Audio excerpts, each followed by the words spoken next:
Welcome to Paranormal Heart Podcast with host Kat Ward. Welcome back, folks, to Paranormal Heart Podcast. Tonight's segment is pre-recorded, streaming on United Public Radio Network 107.7, New Orleans. I'm your host, Kat Ward. Thank you so much for tuning in. I have a couple things that I want to mention before I introduce my special guest. I'd like to mention that Paranormal Heart Podcast is for entertainment purposes only. All information shared in this podcast is not professional advice. The views and opinions expressed on Paranormal Heart Podcast are not necessarily those of the show host, network, or producers. And I'd like to give a special shout out to a friend of mine, two very special souls that I had the honor in meeting, Mike Rood and his service dog Spark. Mike is ex-Canadian military who's been given a malaria drug called mefloquine. This drug proved to have some really nasty side effects such as hallucinations and intense dreams, among other side effects. Mike and Spark are driving across Canada, bringing awareness to this drug's toxicity.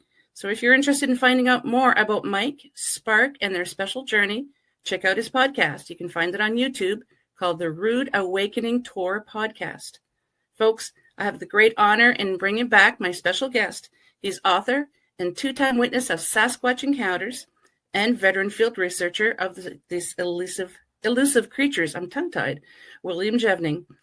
Currently, William is a host and creator-host of the very popular podcast called The Creek Devil and participated in an episode of the History Channel's America's Book of Secrets. The episode was called The Mystery of Bigfoot, and he continues his field work and has many contacts across North America. So on this segment tonight, William will be discussing his encounters and research of this very well-known and elusive creature. So please help me welcome William Jevning. Again. Hi. Hi. Again. Don't we love technology? Oh, gee. Those who tune into my show regularly know that I have issues with technology. And yeah, that it was no different today. You're not alone. I have problems all the time with it too. So, and I am not a tech person, so it magnifies the problems. Neither am I. I can fix some of them, but I have a tech guy that I contact later on. And it's like, Brian, I don't know what's going on. So thankfully he helps whenever he can. But so thank you so much for being back, Will. It's been a few years, like we mentioned earlier. I appreciate it. Yeah, so do I. Well, so, I guess. Go ahead. I'm going to just kind of dive in there. Yeah. I guess, what got me into the topic, and I'll try not to go too deep into it because I can talk a long time on it, but there's plenty of other things to talk about. I guess originally, I found footprints first time in 1972 when I was 14, but I had to back up and think afterwards, after that find and then the encounter, there were actually a couple of incidents that happened prior to that, looking back, they had to be Bigfoot. They couldn't have been anything else. And they were in 1968, we lived on the Puyallup River on 40 acres. And we lived at the very back on this dirt road. It was, I don't know, half a mile, 3/4 mile long. And there were only two other homes on the road. One was an elderly lady who lived next to us, but you couldn't see her house from ours. And then there was a couple that I think they were middle-aged, and they kind of stayed to themselves. So it was a pretty quiet area, not much ever going on back there. And what's funny, it's almost identical today going back there to what it was in the late 1960s. Oh, really? Wow. It's almost like a time warp. I was able to go back there and take some pictures of some things, and it still looks identical to what it did when I was a kid. But so anyway, the two incidents, I believe, happened both the same year, 1968. The first one would have been, it had to be during the wintertime or maybe the spring. We were watching TV one evening, and like I said, our house we had some really big pastures in the front of the house, so you couldn't see the other houses from our property the way the trees were set up there. So you could see the driveway went a long way around to our place. And one night I saw this light coming, and it was moving too slow to be a car, too fast to be somebody walking with a flashlight. So pretty soon we hear this pounding in the door, and there was this kid there about my age. And because the school district was very small, the town was small, had I graduated there would have been 35 of us in the class. So I knew everybody my age in the town. And I didn't know who this person was, this kid was. So he was just terrified. He said the rock quarry monster tried to get him. And I'm thinking, rock quarry monster, what's he talking about? Because a couple of years before, I'd run square into a bear out in the woods within 5 feet. And thankfully, it went after the beehives instead of us kids. So, but, I knew what was out there. And a bear would have been, my thinking, the only thing that would have been any real threat out there. So he said he thought it was a man coming after him. And then when it got out onto the road, he saw it was this big, gray, hairy monster. So he took off on his bike tour, ended up coming to our house. So my dad came out, found out who he was staying with. He was grandparents. He was from out of the area. So my dad took him to his grandparents' house and came back. And my mom said, well, what's this rock quarry monster? And my dad says, it's just some old hermit hanging around up the rock quarry. So I didn't think anything of it. That was it. So later that summer, I'm out riding my bike, which I did all the time. I lived on my bicycle. My mom and 2 younger sisters come out and they said, hey, come here and take a look at this. So I come up they were out by the barn, and normally our cows are way in the far pastures during that time of day, every day. The cows have a routine they do, but they were all inside the barn, huddled with their heads poking out and ears, on alert. And I looked over to where they were looking, and here's the tree line. The brush was so thick back there, it was super, super thick. And it was just being thrashed horribly in this one area. Something really big was in there thrashing this brush. And I said, well, maybe the bear came back. It's the only thing I could think of. We never heard the word Bigfoot or anything like that in those days. In fact, all the way up, we moved out of that valley in 1970, just 4 miles away, but outside that area. And in 72, when I was 14, my friend Mark came over and stayed the weekend, and it snowed, so we got bored and we decided to go to our friend John's house. And he lived about a half mile away, so we couldn't find the trail through the woods. So we walked down the road and up the railroad tracks that went right in front of John's house. We got about 3/4 of the way there on the tracks, and we found some guts, animal guts, laying between the rails. And everything was covered with snow except the rails. And there was no footprints of any kind in the snow anywhere. The snow was pristine. So we're thinking, how in the world did these get here? It just didn't make any sense. And it was the size would have come from, say, a medium-sized dog or a coyote, something like that. So it was kind of a decent-sized amount. So we could see off to the right through the trees. There was a big field there, no tracks there.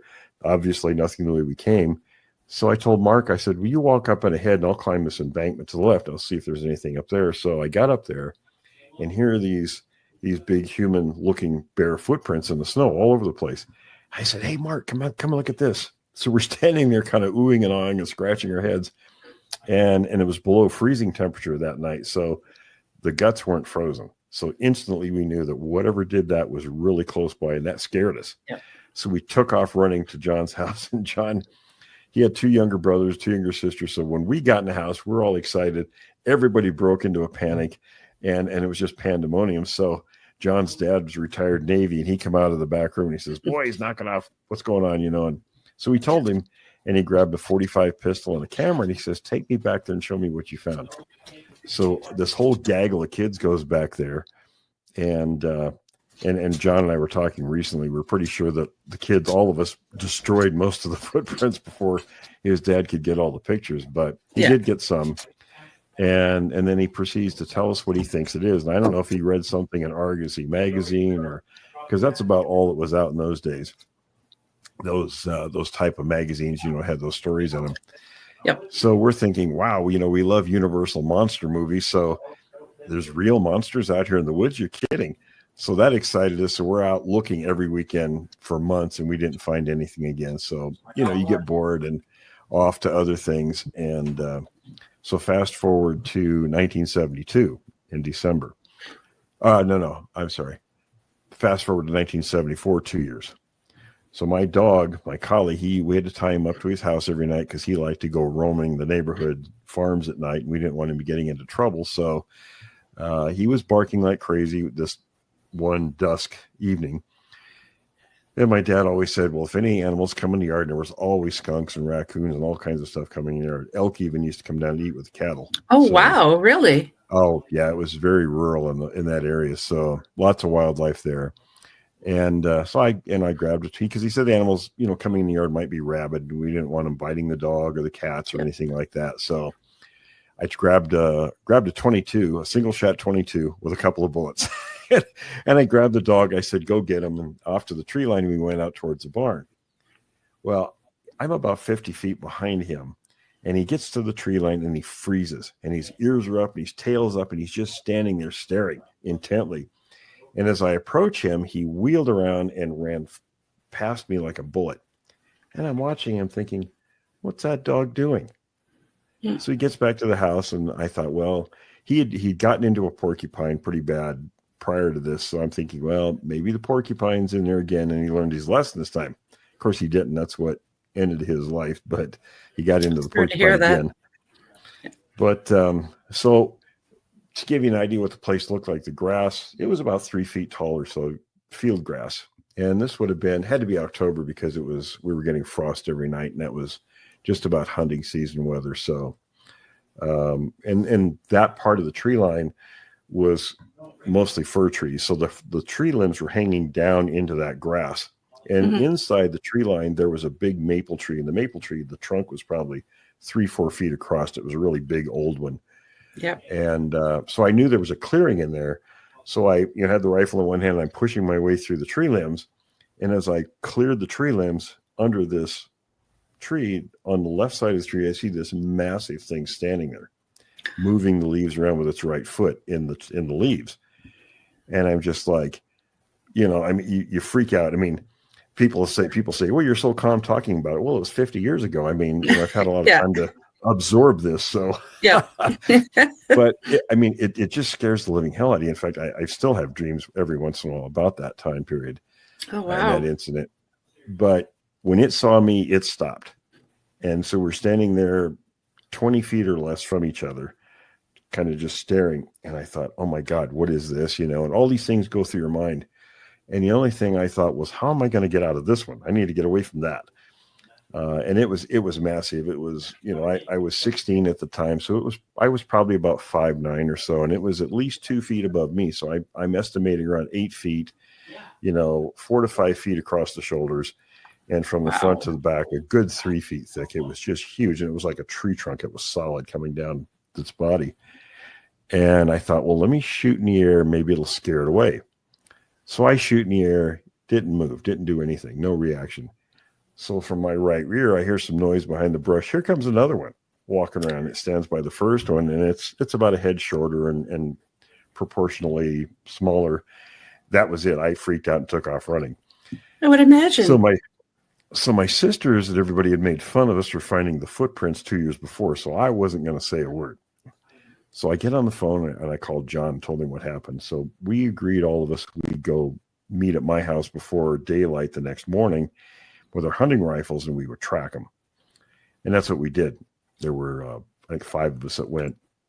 And we followed these tracks in the frost until I'm guessing around 10 in the morning or so, whenever the sun came out and melted the frost, and we lost the trail. I don't know what we thought we were going to do if we found them.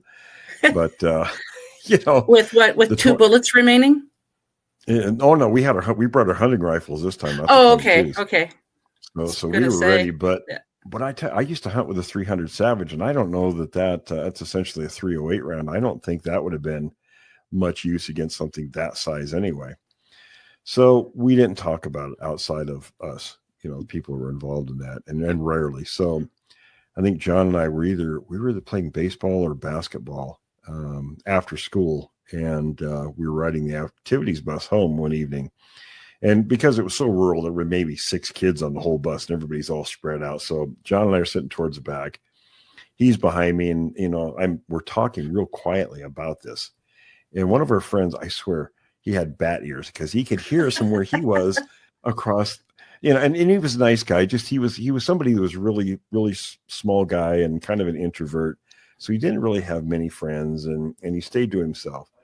But he knew us, and he comes over and sits down. And he says, "Can I interview you about that?" And I'm thinking, well, with Jim, it won't go anywhere. He won't tell anybody. So I tell him what happened.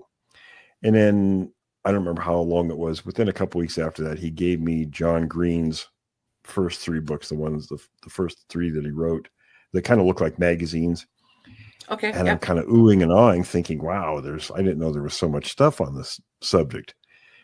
And so I, spent the next few months poring over the books. Well, that summer of 1975, I was sleeping in my room. I don't know, I guess growing pains or something. I was sleeping. Normally I was out doing something. So one of my sisters comes into my bedroom and she says, "Hey, there's two men here to see you." And I'm thinking, two men? What are you talking about? I only know my uncles or my dad's friends. I don't know any men, you know. So I walk out the back door kind of groggy and I see Rene Dahinden walking up to the back door. And, you know, of course, in the 70s, anybody that's in a book you assume is automatically famous, right? Yeah. So I was a little bit starstruck by seeing him. And then there was another guy from one of the other towns, another Bigfoot hunter that was there by the name of Dennis Gates. And so Rene told me that, you know, my friend had written to John Green. They were in the Puyallup area just 7 miles away from us, investigating the whole Puyallup screamer stuff. And yeah, he talked to me about what I'd seen, then said, "Hey, you know, why don't you come up and stay at the camp for a couple of days and you get to meet everybody."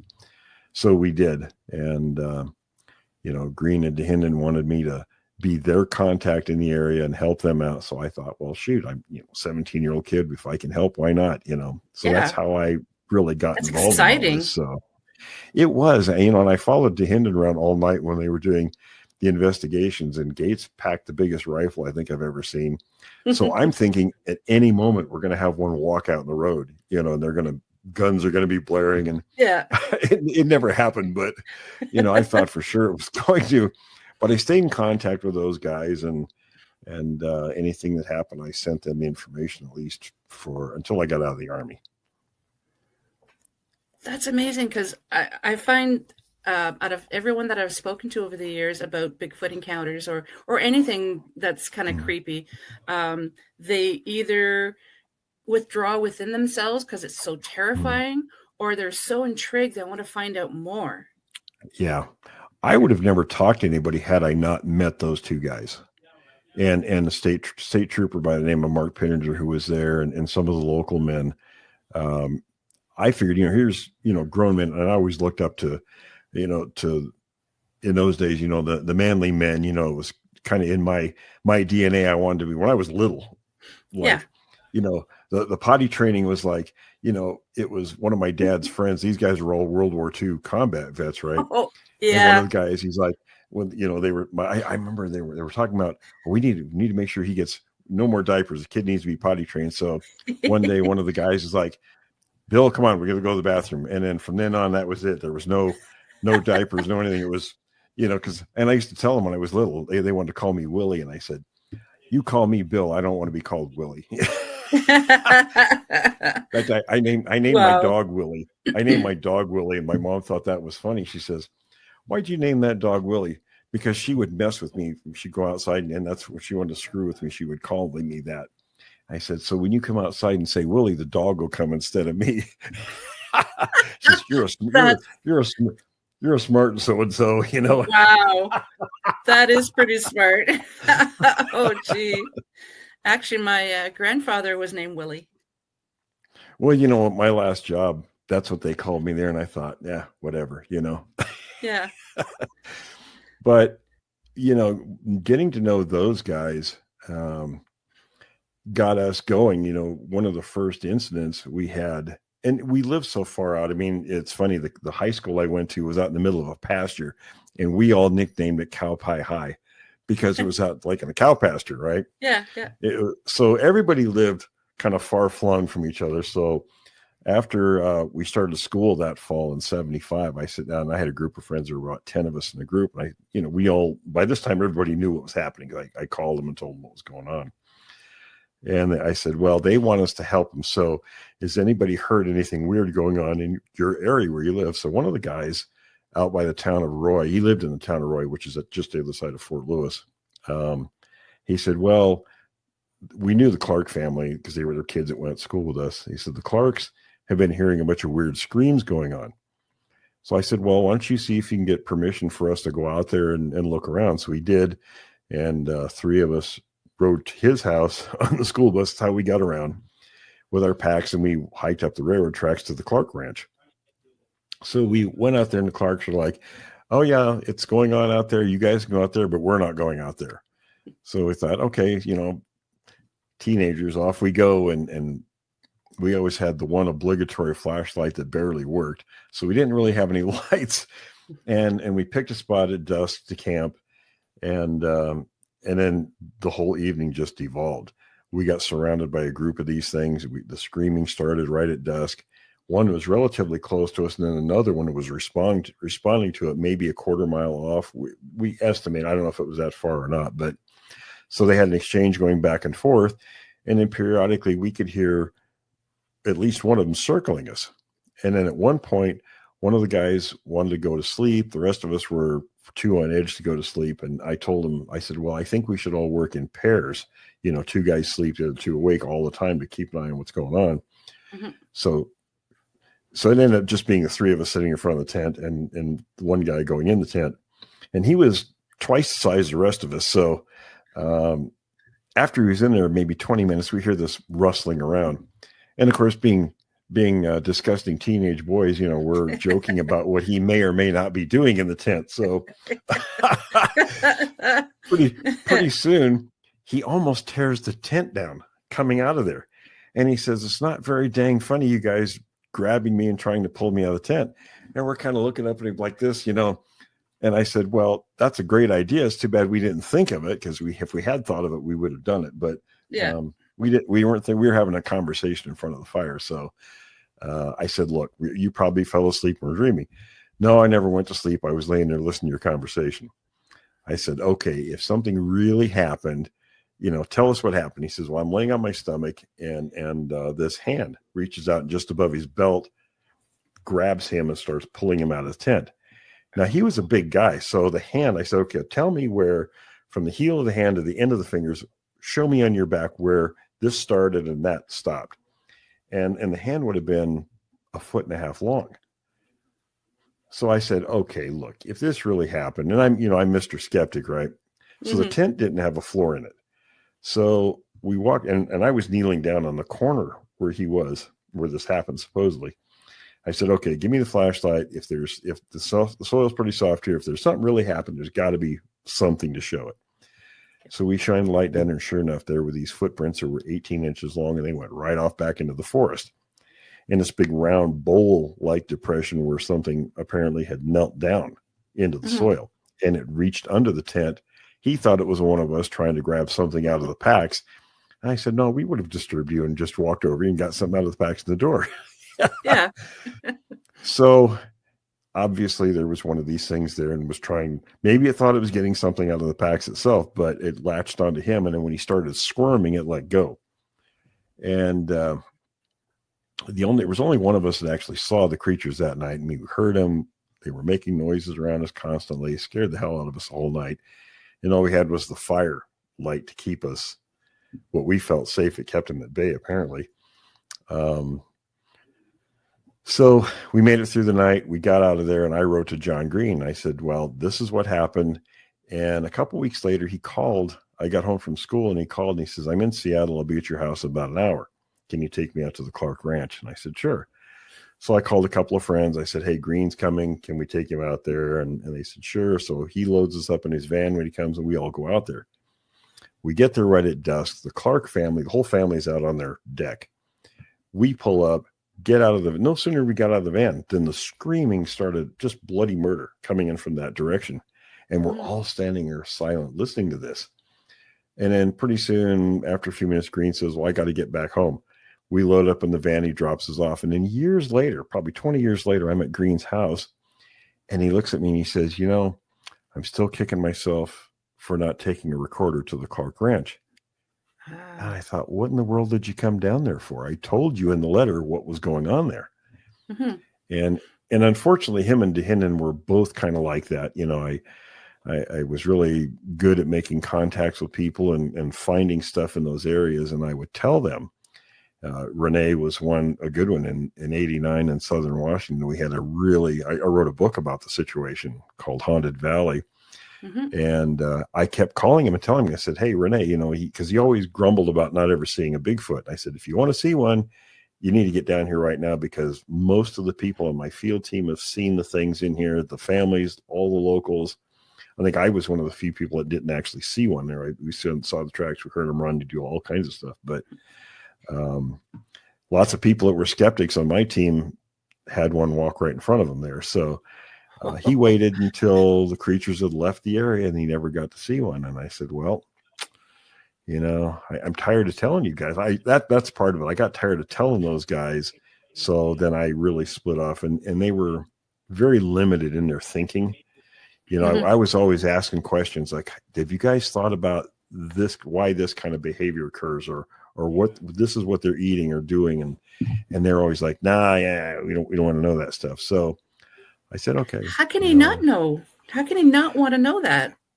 They were funny guys. I mean, now Green was a journalist, so his whole thing was really writing the books and doing that part. Rene was an odd guy. I mean, he was very intense, had a hell of a sense of humor. I mean, he could go from being, a grump to a jokester in a second. But he just didn't. He had a very narrow focus, and I think it's what prevented him from really getting that close to the creatures. And I took that as a lesson on how the two of them behaved, and I wanted to emulate the two of them as one person, but also be the opposite of what they were behaving like, if that makes any sense. It does, yeah. And I've been fairly successful at it. So,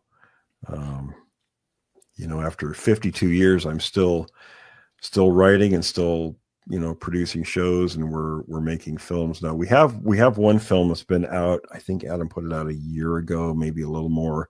It's called Bigfoot Evidence, Oregon, and it's on Tubi and Amazon TV and some other outlets. And it's on a YouTube. What's it called again? Bigfoot Evidence. You said Bigfoot Evidence, Oregon. It's actually it's titled William Jevning's Bigfoot Evidence, Oregon, and the next two films are just about finished. One of those is it's going to be Bigfoot Evidence Southwest and Bigfoot Evidence Navajo, something I can't remember what the title is. But the first one, we didn't set out to make a film. My co-host Tom, who passed away last year. Oh, sorry to hear that. Oh, thanks. It was prostate cancer, and unfortunately, I don't think he really took care of himself leading up to that, and it hit him. So we have some other people on the show now. One of our co-hosts in Canada, and he just got the all clear. He had the same cancer, and he was just cleared of it. So thankfully, Keith is 100% healthy now. But anyhow, so Tom lived in Eugene, Oregon, and the area east of him is the Three Sisters Wilderness. So and that's how he got a hold of me originally, like 6 or 7 years ago, was because him and his wife had heard screaming up there when they were camping, and it really unnerved him. So we got to be very good friends, and he kept saying, hey, we need to go out there and start working this area. So we did go there in 2021, and it really warranted a more in-depth look. So the following summer, we brought our team in there, and Adam, my friend Adam, he's a Hollywood special effects guy. He's been there since 1984, so he's a kind of a fixture in Hollywood. Wow. So yeah, when you see pictures of J-Lo and Cardi B and people like that, he's the one that does a lot of the work, the touch-up work on those pictures. Yeah. So Adam's really, really great guy, super talented, and he's part of the team. So when he goes, I bought a professional grade camcorder about a year ago, and so he handles all the filming and the audio when we're out. And so he did a bunch of filming with another camera I had, but he said, well, why don't we make that into a movie? So I'm thinking, okay, and we did some extra pieces for it, and it came out okay. It's not what I had expected, because I wanted to put some other things into it. And he says, well, we can't do that because it's a documentary. And apparently when you do a documentary, it's different than other kinds of films. So you kind of have to stick with what you film yourself. You can't put other things into a documentary. So anyhow, I didn't know that. Yeah, I didn't either. I'm all new to all that stuff, but it's making more contacts. There's a friend of his that's currently making, what they're trying to do is make the best Bigfoot costume that's ever been done, the most accurate, and it's going to be for rent, for companies that want to make movies or whatever, and then we get to use it for free. So when we do, nice. he wants to do some reenactments in the next 2 films, which are just about finished. So that's kind of what we're doing. We've got a whole series of films planned, and largely it's, we want to educate people. I talked to a couple from New Zealand earlier today, and it's going to be on that show's going to air the 1st of March on Creek Devil. And it wasn't that the gentleman saw the creatures, but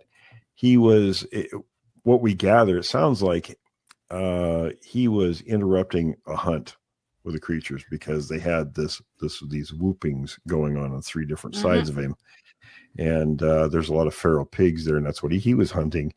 So he went up there, and the dog didn't want to go. So he ended up having the dog acted up 3 different times trying to get him out of there. So he decided because he listens to the show regularly. So he said, well, as much as I learned from you guys, I figured I better pay attention. And he was fortunately got out safe. So that's my thing is I want people to be safe.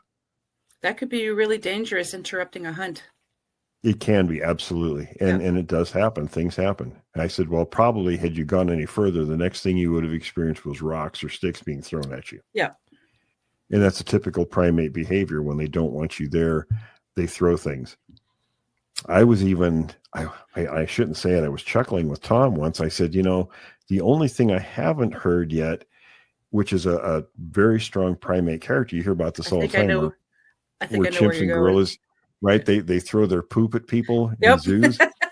And I thought, well, a lot of Bigfoot behavior is very primate-like. You do comparative anthropology, and you can see almost a one-to-one behavior with different behaviors.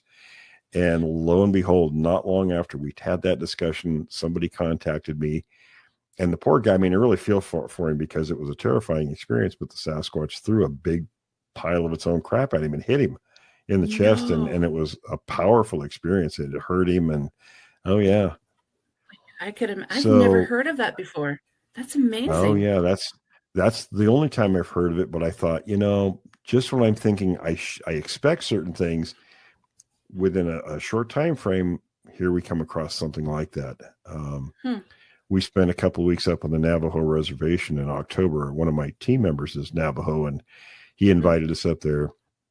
Really fascinating place, and people super nice.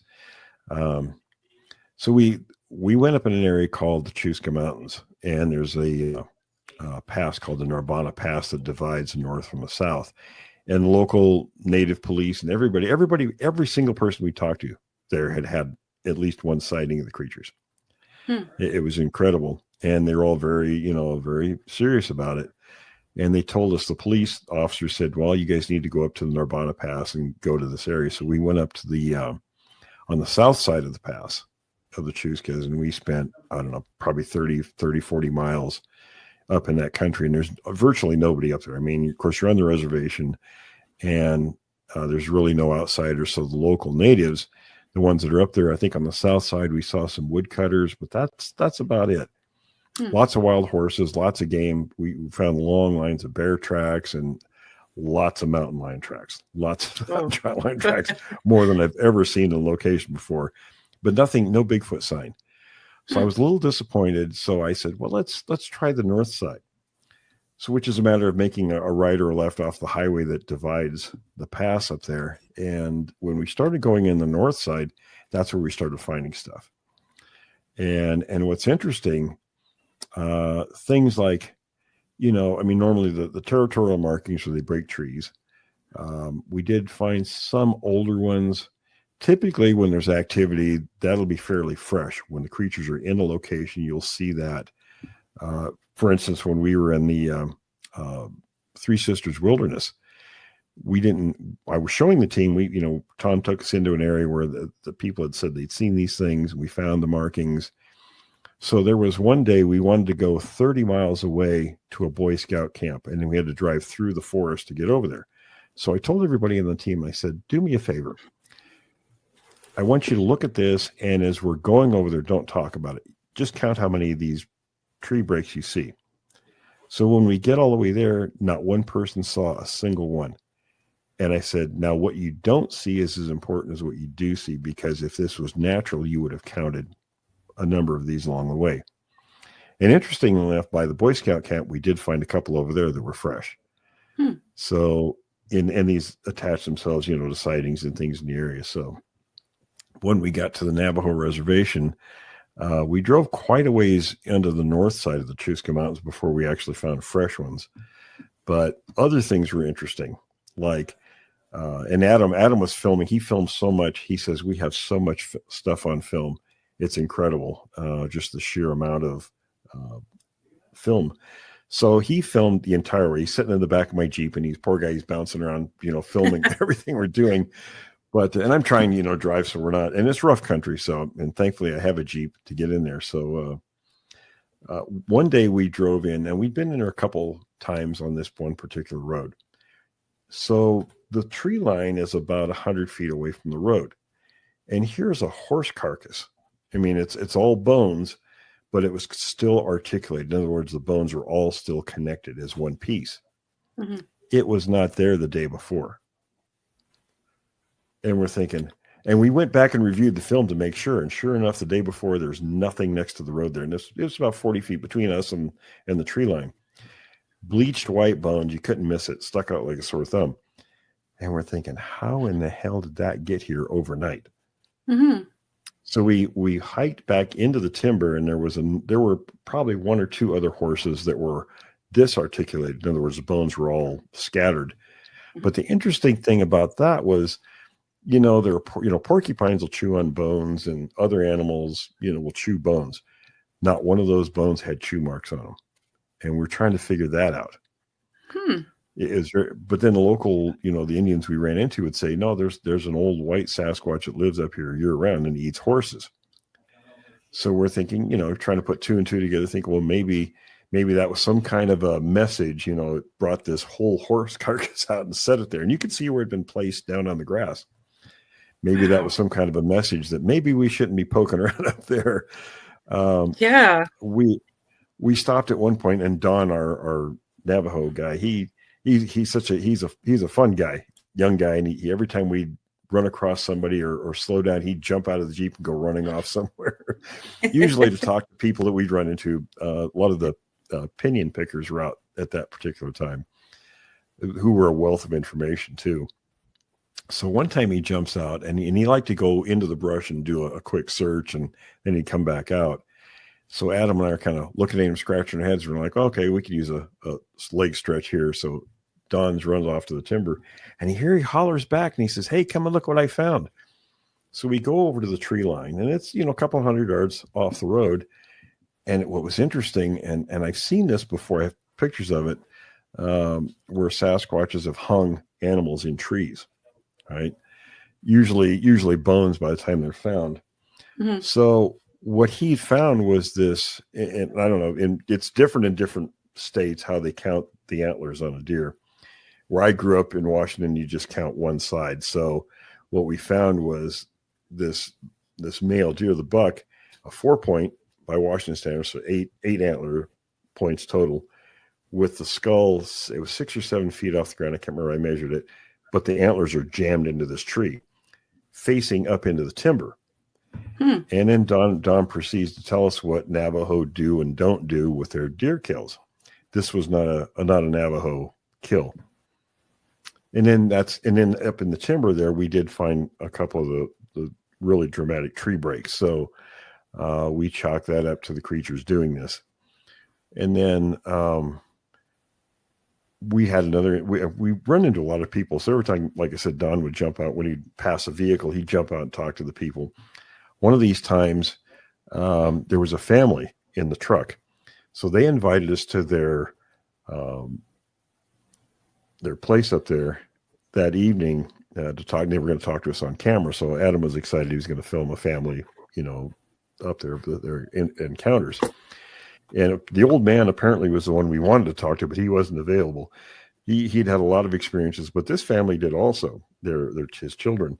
And one of the creatures, they'd even nickname it George. It came around so often. And I'll be doggone, it was right below a place called Twin Buttes. Heavy timber up there. I tried to get up there during the day with my Jeep, and the ruts were so deep in the road, the Jeep was it was impassable. So we went back that evening to talk to him. And what was interesting to me was they had some their young daughters. Whenever they would get out of the vehicles for anything, usually to open your closed gates or whatever they're doing, they would sling their rifles over their shoulders like they were expecting something. Oh. And I told Adam, I said, look at this. Isn't that interesting? And he says, yeah, that's really odd. We didn't see that with anybody else. So we get up to their Hogan, and it was cold as hell up there. And thankfully they had a big roaring fire in there. So I'm, talking to the rest of the family, the ladies, and Adam's filming the gentleman and his youngest daughter. So when they were all done, we went outside, and I can't remember his name offhand, but the man of the house, he went outside and he did a couple of these, I guess what you'd call a war cry up towards Twin Buttes. And within 2 minutes, these things started whistling down back at us. And he says which is what natives say, they whistle, and it sounds like a person whistling. There's no people up there. That was such a remote area. And another family, and then we got all that recorded, so that's going to be in that particular film. And then they came down to circle us. You could hear them going loud, crunch, crunch, crunch, just inside the tree line. They wouldn't cross the fence. The family said they won't come in the yard, but they'll come down to the fence. And they also had a travel trailer up the trail a ways. And he told us about an incident where apparently one of these things, whether it was George or another one, came down, had big muddy handprints. And the window, he motioned how wide this window was in the side of the trailer. And he put his arms out like this. And he was a pretty big guy, so his arms spread out quite a ways. And he said another hand width outside of his is where these muddy handprints were on the trailer. And he sent us the picture he had of that. And here's these big muddy handprints on the side of the trailer. So it was pretty interesting. And then we ran into we got word about this one family. And apparently the matriarch of the family had lots of stories that she was willing to talk about. So, and it always cracked me up about the directions. They'd say, you go up this road a ways and you turn at the big rock, and it sounds like something out of a Western, right? And I'll be doggone if their directions weren't right spot on. So we drove right to this family's home, and the son and the daughter, they were both military veterans. So being a military veteran, I got along pretty well with them. Yep. And the lady, she did have some stories, but it was mostly tribal information. But the two young people, now the girl, she acted like she wanted to talk, but she didn't. But the son did. He had a very interesting account. Two things he told us. One was they would stay up there year round. Normally the Navajo, they have their houses in their towns, and then they have their kind of like homesteads out. And usually by October, so they close them up and they go back. They don't go out there for the winter because they get snowed in. So these people stayed year round. They had a sustainable place. So they had a heavy snow one year. And he said the snow was about 3 feet deep, plus all these snow drifts. So he had to go out. They got a grader that came in and cleared the road. So he thought, well, while we're able to, I'm going to get the truck, go to town, grab some extra supplies, and come back. So, but his truck had a flat tire. So he took the 60-pound air tank, and he's wading through the snow out to this thing. And by this time, it's snowing again.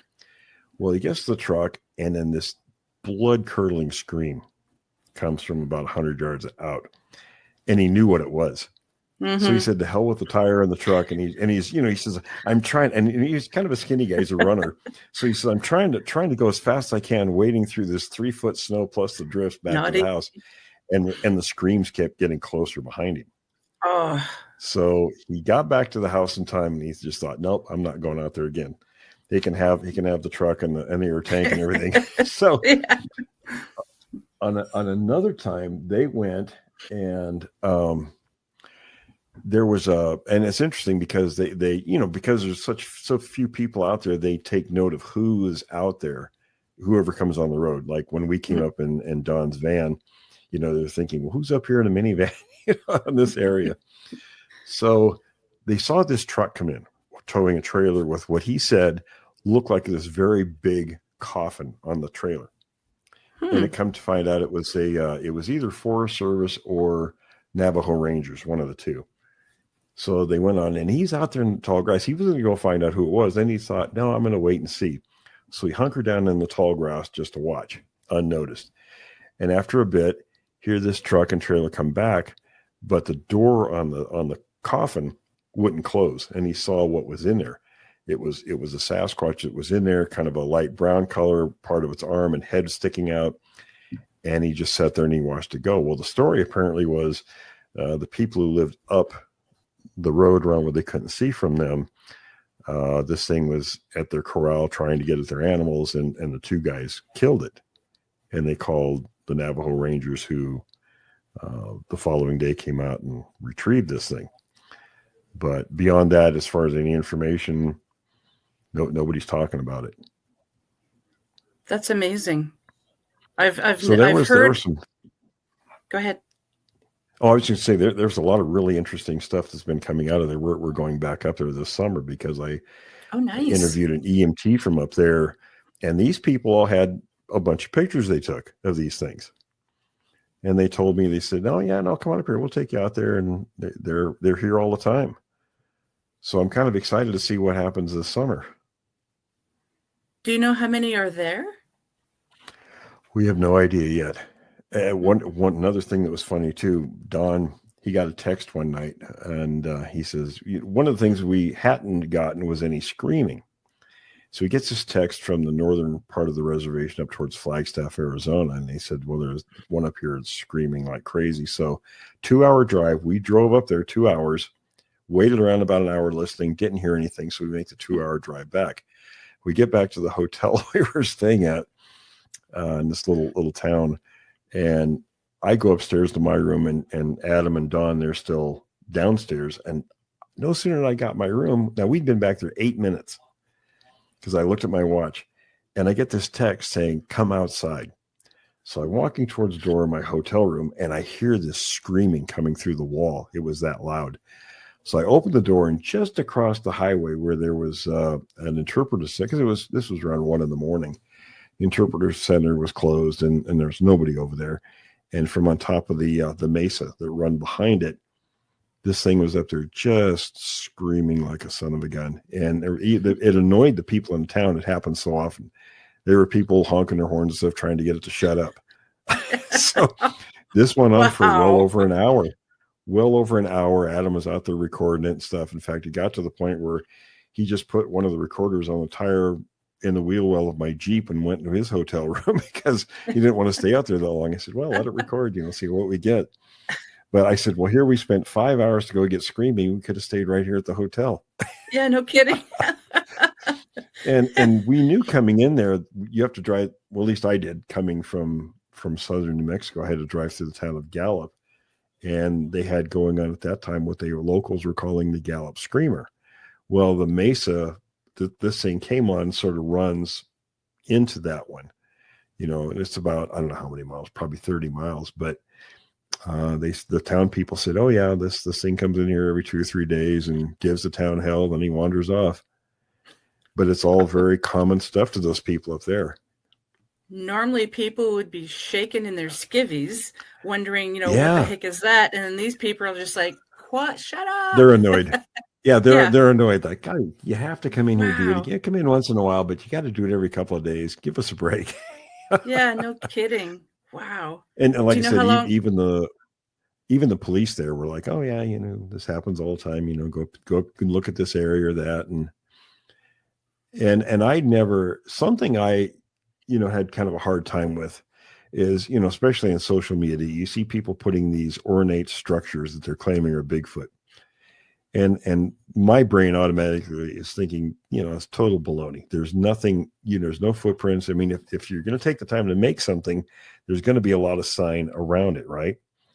So if you can convince me, with all the attendant evidence, and I'll take a serious think about it.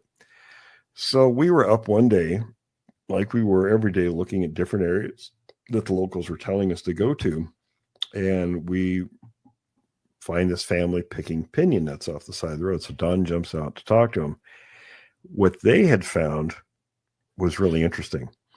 They said they told us to go down, and they told us how to find this particular road. There was a rubber tire marking by the entrance. They said, go up that road about a quarter mile, and what you're going to see, what they told us what they found. They went up there and they found these 2 structures just inside the tree line. And in the smaller structure was an infant Sasquatch He said it was reddish brown color. It was awake. It was laying there very quietly. It wasn't making any noise.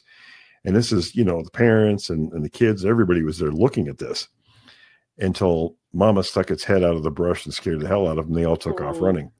Yeah. So they said, walk up there, go up there and you'll see this. So we find the road, and I parked the Jeep off the side of the road in the timber. So Adam and I walked up the road, and Don, they said they heard one growl at them 45 minutes prior. So he's off in the brush going that direction. So Adam and I walked up the road. We get about a quarter of a mile, didn't see anything. So I said, well, people, it's hard judging distance. So let's just keep walking. We walked about a mile up that road. And these are all, seldom used roads, these little tiny, like, I don't know what you call them, like skidder roads or whatever. But pretty soon we did find a small structure, very rudimentary kind of a thing, and the beginnings of a larger one next to it. So I said, well, look at this. And I thought, well, what clicked in my brain, we were scratching our heads, trying to figure out why they would do something like that. And it's nothing these ornate things. Again, it's going to be in the third film. So if you're going to make something like that, now we had actually, I guess I should back up. On one of the other areas, we did find this structure, and it was, more like a lean-to kind of a thing with a lot of boards. And it was right by where natives had cut wood. So I'm thinking, maybe they're stacking these limbs up to come back next year. And when they're dry, when they're cured, and pick them up. But then I thought, well, we've seen that in a lot of places where they've cut wood and they just leave the big branches. They don't care. So I thought, it's not that, because we've seen this all over the place. They don't do that. Well, after we found this structure and the family who saw the Sasquatches there and the infant using it, and then the other guy who said, well, there's an old one up here that, they eat horses. I thought, well, if there's, if a mother's got an infant, it's not going to go try chasing down 1,000-pound horse with an infant in one arm. What's it going to do with the infant while it's hunting? Well, you make a little lean-to and stick the infant in it, and you go off and kill the horse and come back and get the infant. That's, at least to me, that's what made sense. Kind of like a Bigfoot playpen. Yeah, kind of like that. I mean, and it's interesting that these people were right there. I mean, within 5 feet of the thing, looking at it, and he said it laid there very still, very quiet, which makes sense. Infants in the wild of anything. Yeah. When there's potential threats around, they're going to be very still. They're not going to move. And it just made sense to me. It wouldn't leave it out there in the open, but it was such a rudimentary kind of a structure. It just thought, okay, now I can accept that. These big ornate things that people claim they find just smell of baloney to me. But this one made a whole bunch of sense. And then we had witnesses that saw it. So, I have to say and they told us, they said the ones they found had been taken down and scattered. This was a different one, deeper into the area. So we saw lots of things and heard lots of things. We did find tracks at one point. Unfortunately, the weather was bad, so they got rained in pretty good, but they were still 14-inch tracks, that were the outside, the perimeter is clearly defined. And how deep do you know? They were 3 inches deep. I measured them. And the wild horses only sunk in an inch or less in that same material. And horses are not light. No, they're not light. So, I mean, when you look at the pictures, like, yeah, it's pretty, the toe prints weren't clear, but you could tell that's exactly what it was. And they went across this road, and the pinion picker traffic had wiped out most of them, but you could still see with the indentations where they, the left, right going across this open area. But it was very interesting and definitely worth a trip back there. That's amazing. I would love someday to go on, just to go look for them. I think at one point, the team that I'm with for paranormal investigations, we did encounter something, but we just heard a loud crash in the wooded area. And we did have little pebbles and things being thrown at us earlier that night. Wow. But we were there investigating ghosts, so we didn't put two and two together. I jokingly said, Let's go look for Bigfoot. And then later on, it's just like, wait a minute. So, yeah. Yeah, the locals were telling us when they were throwing rocks, it was like baseball-sized rocks. And Oh, I wow. said, yeah, it Yeah. wasn't pebbles. These were baseball-sized rocks. Yeah. Gee. But the locals were very informative. I mean, very helpful, and which was great. I mean, a lot of times you That's go good. places and They're tight-lipped. you don't get that. But yeah, very much so. And we've been working on Don, especially because, he wants to open it up to the tribes, to get them to talk to each other about this stuff. And here's an interesting thing too. At that time of year, they do a ceremony, and I forget how it went, but because we were trying to find a medicine man who would actually let us film him talking about the ceremony. But the ceremony basically was, for that time of year, the women and children would run and hide, and the men would give some kind of a offering for these things not to come in and eat the women and children. And Don was telling us he was giving us a lesson all the time in Navajo, the language. And he said each Navajo word is essentially 3 words. So the name, what they would call these creatures, and I can't remember what the other 2 parts were, but the first word was Yeti, just like in the Himalayas. Yeah. And I said, isn't that coincidental? And he says, yeah, when we were kids, they used to say, if you dig in the dirt too far, you're going to end up in Nepal, not China, in Nepal. Of all places. That's interesting. And I said, there has to be an ancient connection with Asia. And he says, yeah, we think so too. But Yeti, the same term in Nepal is used. Isn't that interesting? I didn't know that. It was fascinating. I'd never heard that either. But, they don't talk to outsiders about this stuff. So what we're working on now is creating this network among different tribal groups so everybody can sort of talk to each other. And we've been interviewing different people.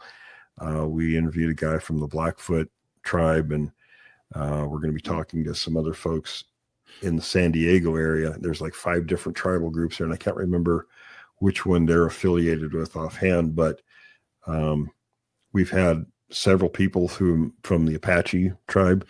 One of them was an Apache police officer, and he cracked me up because he says, and we knew this from the Navajo that, they all won't go out on these calls. If they know it's a Bigfoot call, they won't go.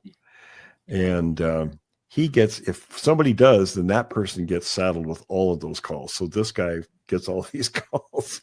But he was very interesting. We recorded him for one of the shows, and we're hoping to talk to his partner. Also had some other, he had some different experiences with the things up on their land. But, and I do have another Apache gentleman who sends me stuff every once in a while, periodically, not regular, but he sent me some pictures in January where he had these 18-inch tracks going right down by his house in the snow. And it shook him up pretty good because they were so close to his house. Yeah. That would shake me up too. I think if I had one that big. No, I wouldn't. No kidding. Well, Will, this was amazing. We could go on for hours. I would definitely like to have you back. Yes. I would definitely like to have you on again. But for the audience, could you tell them just a little bit about Creek Devil and where they can find it? Well, Creek Devil I put out. Okay. You can look at my website, williamjevning.com. We also have one for the show, creekdevil.com. Since Tom passed, we haven't updated that. He was the one taking care of that, and I don't have access into it, but you can look at my website. But we have a Facebook group called the JRG Bigfoot Research Group, where I think we're around 4,300 members currently. It's not the nonsense. Everybody's, very common sense on that site. Good. So I'm very proud of that. People will pick things apart instead of just saying, they'll see something saying, oh, that's Bigfoot. No, they want to know details. So that's, I'm very happy about that. We have our film, of course, Bigfoot Evidence Oregon, and you can just type that into a search and you'll see it on Tubi or wherever else it's currently at. We have 2 more coming out soon. Of course, Creek Devil is on YouTube, and we're getting close to 1,000 shows uploaded. Wow, that's a lot.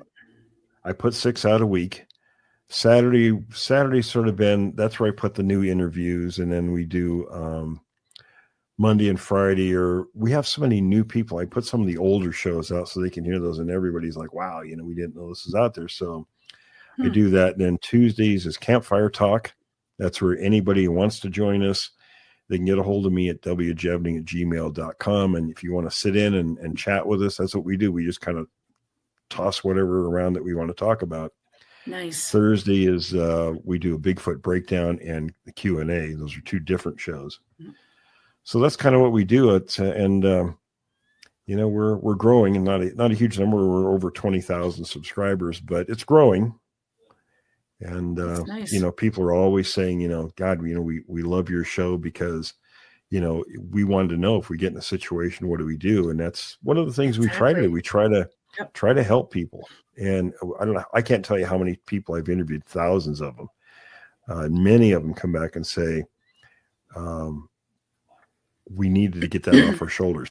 And it's hard if you see one of these things. I've had, a number of people who were combat vets that have told me combat paled in comparison with running into one of these things. And they were so grateful to just get it off their shoulders. I've had people, one of the guys made me this beautiful carving of a mask of one of these things, just as a way to say thanks. Nice. And I'm lucky people do nice things for me. So yeah. Well, you're a great guy. Why wouldn't they? But we, the whole idea is to help people out, get it off your shoulders and kind of put it in perspective. And bring awareness at other people. Yeah, just bringing awareness. So good. Exactly. Educating people and trying to bring some awareness out there. I want, these things are not nice creatures a lot of times. And I want people to know what they can do to stay safe out there. Yeah. And the methods always work. They've always worked. Good. Well, thank you very much, Will. No. You're welcome. Because if you do go alone and something happens, not just Sasquatch related, if something happens, anything. They don't know. Well, yeah. Yeah. If you break your leg or something, could die of hypothermia. Well, there was a couple of guys in Southern Washington recently that died from hypothermia. Yeah. They were out Bigfoot hunting. And, and that's an area you should not die of hypothermia in that area. Skamania County is not that far away from where you can get help. They should never have been in that situation. But so it's raising awareness. Yep. To help so many people. Well, thank you again. I always love talking to you. We'll try not to make it so long next time. Absolutely. Just let me know when you want me to come on. Anytime. Thank you. So you take care. You too. Well, folks, that's another episode of Paranormal Heart. Thank you to my special guest tonight and UPRN 107.7 New Orleans. Remember, if you enjoyed the show, please like, share, and subscribe. Now, folks, I'd love for you to send me your encounters with Bigfoot, if you've had any. Doesn't matter if you saw them, if you heard them, what. I would like to hear anything that you've had about Bigfoot so that you can email me at paranormalheart13@gmail.com. Until next time, take care of each other. Much love.